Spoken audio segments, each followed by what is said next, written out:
ninsabu ferm sodisfatti fuq diversi livelli. L-ewwel punt kardinali huwa li dan il-pakkett finanzjarju huwa patt soċjali bejn kulħadd. Fil-fatt anke il-Prim Ministru ħabbar u anke waqt id-diskussjoni li kellna fl-MCSD għandna mill-ewwel li dan huwa patt soċjali maqbul kemm bejn min iħaddem il-trade unions u l-gvern.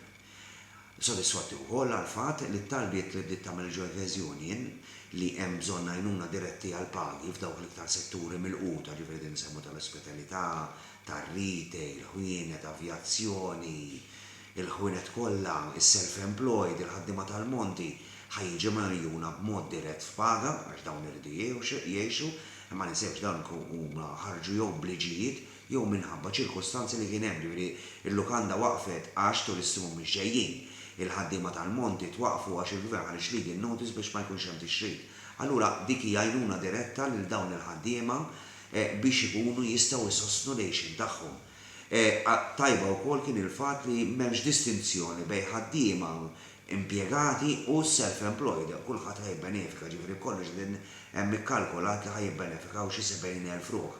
Dawn apparti li hemm il-ħaddiema tal-gvern li ħajbqgħu jirċievu l-pagi u apparti li l-gvern qed jagħti l dawk l-industri li huma ftit mill-quta jew li għadhom qed jiġu mill-quta li qed jagħti sa massimu ta' jumejn fil-ġimgħa bħala ħlas addizzjonali. Wasalna assolutament le, anzi dan kien pass importanti fid-direzzjoni tajba, imma mhuwiex finali, din il-kriżi għadha tiżviluppa, imma il-virus għadu qed jinfirex u għadna l-awtoritajiet tas-saħħa għadhom qed jgħidu li qed irid jilħaq il-pik tiegħu, imma huwa pass fid-direzzjoni l-ġusta. Fuq dawk il-livelli kollha, ġifieri binna. Mela, l-iktar ħaġa importanti kien li hemm qbil, mela din naraw l-oġġettivi ta' xulxin huma saru komuni. L-għajnuna tasal direttant l-impjegat ma nistgħu nżommu lil ħaddiema fl-impjeg tagħhom. Issa bħala General Union aħna qegħdin naħdmu fuq żewġ livelli wkoll qegħdin naraw li f'postijiet tax-xogħol għax qed nirċievu kwantità kbira ta' complaints minn ħaddiema li mhumiex membri jew postijiet tax-xogħol li mhumiex organizzati biex aħna ngħinuhom fl-affarijiet tagħhom li tgħidilhom għal xi drittijiet għandhom jekk l-employer x'qed jagħmel sew li jisfurzhom pereżempju bil-leave jew ħarġilhom bl-unpaid.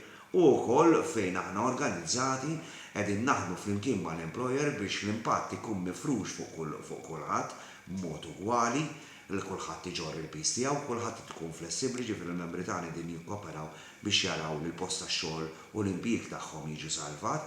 Ġifieri l-għan komuni hija li ejja imbagħtu ftit nagħmlu s-sagrifiċċji flimkien biex flimkien noħorġu. Il-Prim Ministru reġa' sostna li ħajbqa' għaddej bid-diskussjonijiet kontinwi mal-isab soċjali sakemm tgħaddi din il-kwistjoni. Naħseb tajjeb li kien ukoll il-Prim Ministru u bħala gvern kien għaqli li mhux qed jonfoq kollox f'daqqa. Għax għandna biża' wkoll li l-gvern fit-tul ta' żmien ma jkunx jiflaħ iġorr il-pis kollu u ma rridux li l-pajjiż jidħol f'reċessjoni. Importanti li kif jgħidu l-Ingliżi kif tgħaddi we hit the ground running ħalli nimxu l-qudiem u li jerġa' jibda jkollna tkabbir ekonomiku bħalma kellna fis-snin li għaddew.